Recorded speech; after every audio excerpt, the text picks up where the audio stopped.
Buenas tardes, mis hermanos. Hoy vamos a hablar de un tema interesante y es un tema del cual ninguno de nosotros está exento y se trata, es acerca de las dificultades, de las adversidades de la vida. ¿Quién de nosotros está exento de ella? Pero la reflexión se basa en ¿qué sentido tienen las dificultades? ¿Acaso yo me puedo beneficiar en momentos de dificultad, en momentos de adversidad? Veamos qué dice Santiago, el hermano del Señor, en su carta en el capítulo 1, versículo 2. Santiago nos habla de las dificultades y dice lo siguiente: Amados hermanos, cuando tengan que enfrentar problemas, considérenlo como un tiempo para alegrarse mucho. En realidad, escuchamos bien, es un tiempo para alegrarnos. Realmente un tiempo de dificultad. Pues si lo dice Dios, es porque es verdad, es cierto. Y miren, quiero que sigamos, vamos a seguir con el estudio de Jonás y lo vamos a poner en ese contexto. Vamos a entender cuál era la perspectiva o el sentido de las dificultades que enfrentó Jonás. Nosotros vimos que Jonás decidió huir, se presentó una tormenta, vientos, todo se le puso en contra, donde no nada más estaba sufriendo Jonás, sino los marineros que estaban con él.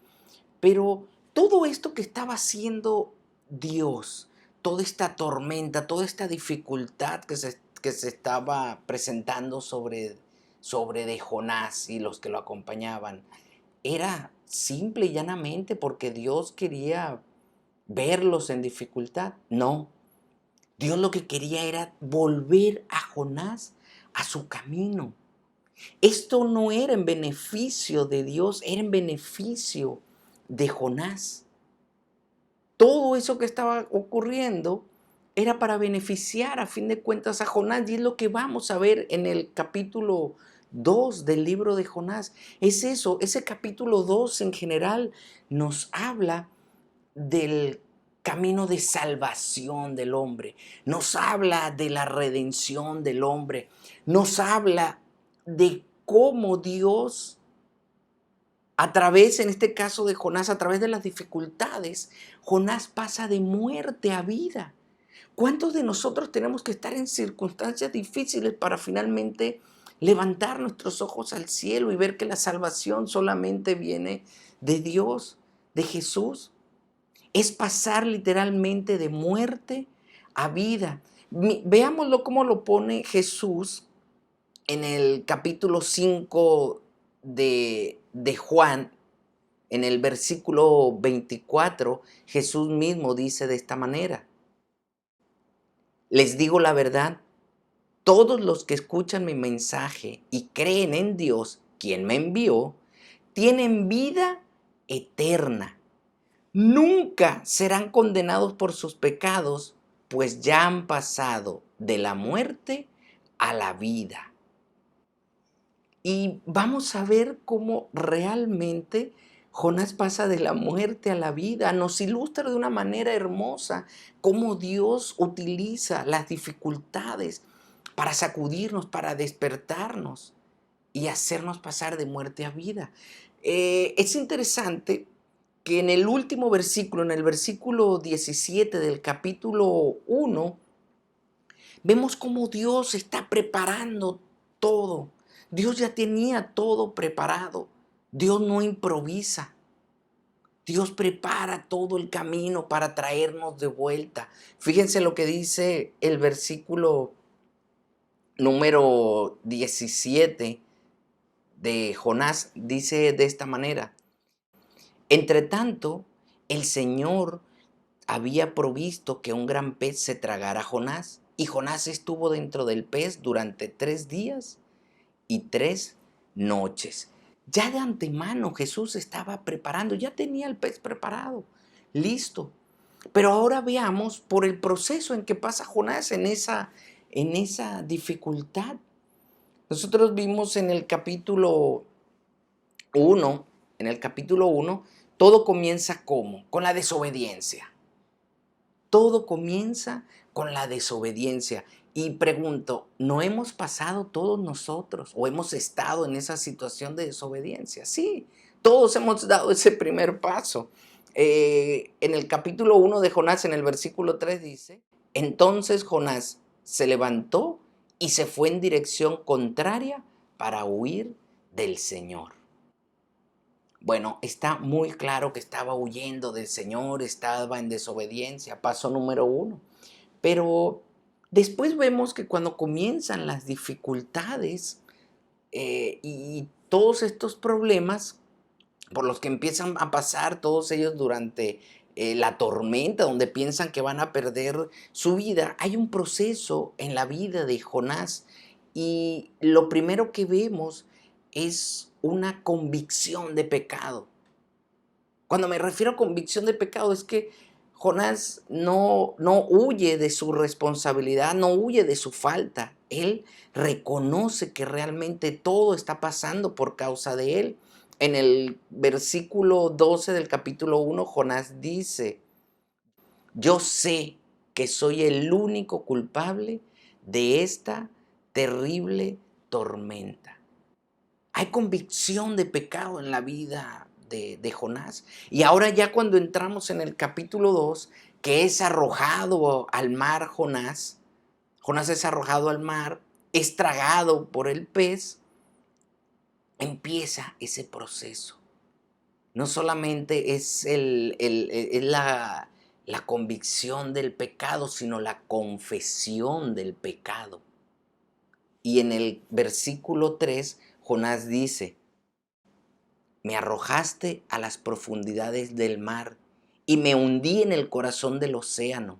Las poderosas aguas me envolvieron, tus salvajes y tempestuosas olas me encubrieron. Ahí él está reconociendo que Dios fue el que lo arrojó al mar, pero él sabe que fue por su desobediencia. Y vemos, aparte de que hay convicción de pecado, vemos las consecuencias del pecado. Una y otra vez, Jonás está diciendo, me hundí, me estoy hundiendo. Y no dice, no le dice a Dios, me estás hundiendo, dice, me hundí, porque sabe que fue consecuencia de su pecado. En el versículo 5 y 6 del capítulo 2, ¿qué dice Jonás? Me hundí bajo las olas y las aguas se cerraron sobre mí. Las algas se enredaban en mi cabeza. Me hundí hasta las raíces de las montañas. Me quedé preso en la tierra cuyas puertas se cierran para siempre.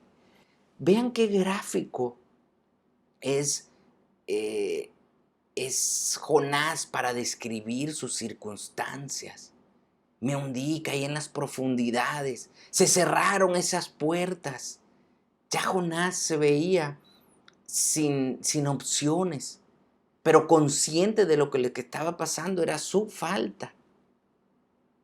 Pero ahora viene el tercer paso, que es la oración. Él ora al Señor. Jonás ora al Señor después de que está convencido de que él pecó, vio las consecuencias de su pecado, se arrepiente. ¿Qué hace? Ora al Señor. Y le dice en el versículo 7, cuando la vida se me escapaba, recordé al Señor. Elevé mi oración sincera hacia ti en tu santo templo. Y es lo que debemos hacer, hermanos, cuando estamos en dificultades. Elevar, pero fíjense que él dice mi sincera oración. Una sincera oración, hermanos. Es lo que hace Jonás. Y por último está la acción de gracias.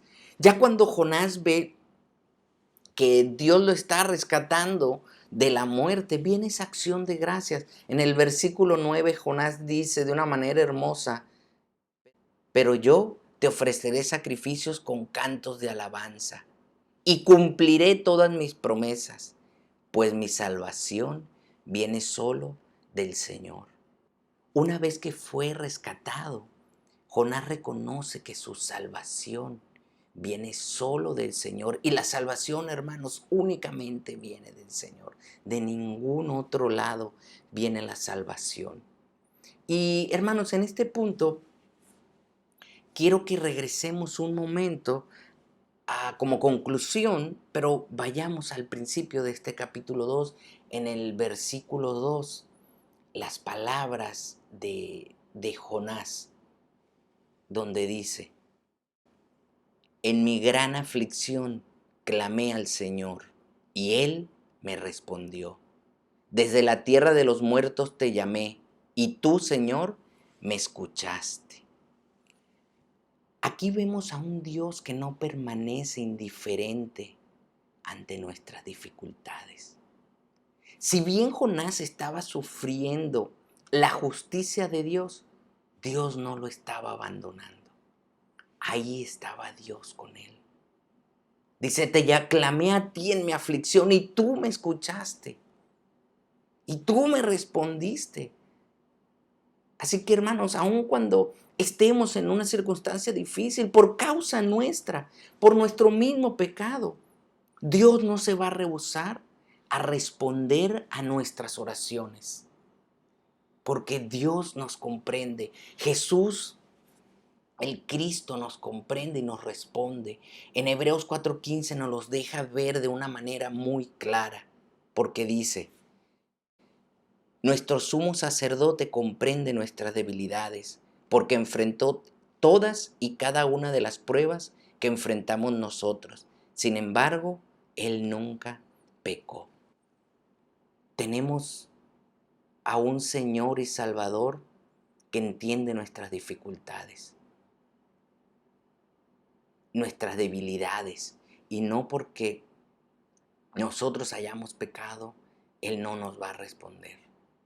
Si oramos sinceramente a Él, Él está ahí para respondernos. Así que, hermanos, podemos gozarnos cuando estemos en dificultad, sí, porque sabemos que la dificultad tiene un propósito y es volvernos al camino del Señor. Y sabemos que Él está ahí, que es un Dios fiel y nos va a responder. Que Dios les bendiga.